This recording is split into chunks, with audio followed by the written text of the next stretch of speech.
Curfew জারির প্রথম দিন সকাল থেকে গাজীপুরের বিভিন্ন সরকারি বেসরকারি প্রতিষ্ঠানে তাণ্ডব চালায় দুর্বৃত্তরা। প্রথমেই হামলা হয় টঙ্গী পশ্চিম ও গাছা থানায়। এরপর একে একে ট্রাফিক পুলিশ বক্স, টঙ্গী শিল্প পুলিশের barrack, DESCO, city corporation, Beximco pharma ও বিআরটি প্রকল্পের আওতাধীন বিভিন্ন স্টেশনে হামলা চালিয়ে ব্যাপক ভাঙচুর, অগ্নিসংযোগ ও লুটপাট চালায়। এটি টঙ্গীর চেরাগালিতে অবস্থিত ডেসকোর 33/11 কেবি সাব স্টেশন। গত 20 জুলাই শনিবার সকাল 10টা থেকে দুপুর 2টা পর্যন্ত এই সাব স্টেশনটিতে দুর্বৃত্তরা হামলা চালিয়ে ব্যাপক ভাঙচুর এবং লুটপাট চালায়। এক পর্যায়ে দুর্বৃত্তরা সাব স্টেশনটিতে আগুন ধরিয়ে দেওয়ারও চেষ্টা করে।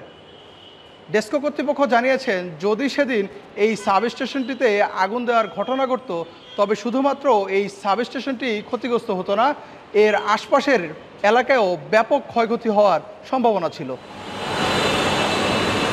দুর্বৃত্তরা DESCO control centre, complain centre, সেবা কেন্দ্র, বিদ্যুৎ উপকেন্দ্র, লোকাল স্টোর সহ অন্যান্য ইয়ার্ডের মালামাল ভাঙচুর ও লুটপাট করে।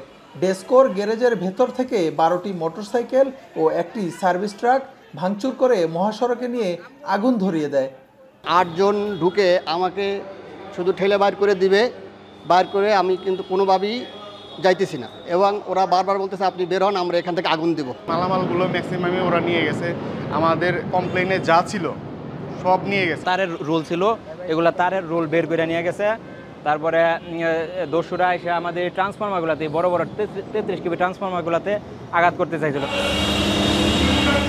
ঘটনার পর প্রায় 5 ঘন্টা বিদ্যুৎহীন ছিল টঙ্গীর বেশ কয়েকটি এলাকা। দুর্বৃত্তদের হামলায় ডেসকোর প্রায় 3.25 কোটি টাকার ক্ষতি হয়েছে বলে দাবি করছে প্রতিষ্ঠানটি। আমাদের 33/11 কেবি সাব স্টেশন এবং তার পার্শ্ববর্তী আমাদের যে অফিস আছে, সেই অফিস প্রায় তছনছ করে ফেলছিলেন তারা, এবং আমাদের সাব স্টেশনের নিচে রাখা 12টি মোটরসাইকেল তারা পুড়িয়ে দিয়েছেন। দুর্বৃত্তদের ভয়াবহ তাণ্ডবে সবচেয়ে বেশি ক্ষতিগ্রস্ত হয়েছে গাজীপুর সিটি কর্পোরেশনের টঙ্গী আঞ্চলিক কার্যালয়। এই কার্যালয়ের ভেতরে থাকা 19টি গাড়িতে অগ্নিসংযোগ এবং ভাঙচুর চালায় দুর্বৃত্তরা, যার দগদগে ক্ষতচিহ্ন এখনও স্পষ্ট বোঝা যাচ্ছে। ঘটনার 5 দিন পরও সিটি কর্পোরেশনের টঙ্গী আঞ্চলিক কার্যালয়ে পোড়া গন্ধ।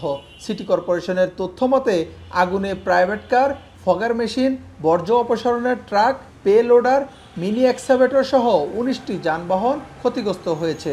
পুড়িয়ে দেওয়া হয়েছে গুরুত্বপূর্ণ নথিপত্র। সব মিলিয়ে 20 কোটি টাকার ক্ষয়ক্ষতি হয়েছে বলে জানায় নগর কর্তৃপক্ষ। যত ধরনের নথিপত্র প্রয়োজনীয় কাগজপত্র ছিল সেগুলো নাশকতাকারীরা আগুন দিয়ে পুড়িয়ে সব ছাই করে দিয়েছে। ড্রাম ট্রাক, পেলোডার থেকে শুরু করে একটা মিনি এক্সকাভেটর ছিল আমাদের, সেটি পর্যন্ত তারা ভাঙচুর করে সমস্ত আগুন দিয়ে অগ্নিসংযোগ করে জ্বালিয়ে পুড়ে ছাই করে দিয়েছে। এছাড়াও নাশকতাকারীরা বিমানবন্দর থেকে গাজীপুরের শিববাড়ি পর্যন্ত বিআরটি প্রকল্পের বিভিন্ন স্টেশনে হামলা, ভাঙচুর ও অগ্নিসংযোগ করে। এতে 31টি অ্যাক্সিলারেটর সহ বিভিন্ন স্টেশনে রাখা মালামাল ক্ষতিগ্রস্ত হয়। প্রকল্প সংশ্লিষ্টরা বলছে নাশকতায় অন্তত 60 কোটি টাকার ক্ষতি হয়েছে।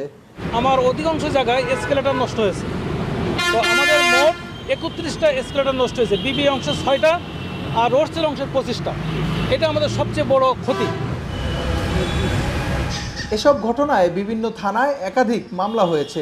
নাশকতাকারীদের ধরতে ইতোমধ্যে অভিযানে নেমেছে পুলিশ। সেই সমস্ত সন্ত্রাসীদেরকে, সেই সমস্ত কালপ্রিটদেরকে আমরা চিহ্নিত করছি, এবং আমরা এই ঘটনায় তাদের বিরুদ্ধে মামলা রুজু হয়েছে।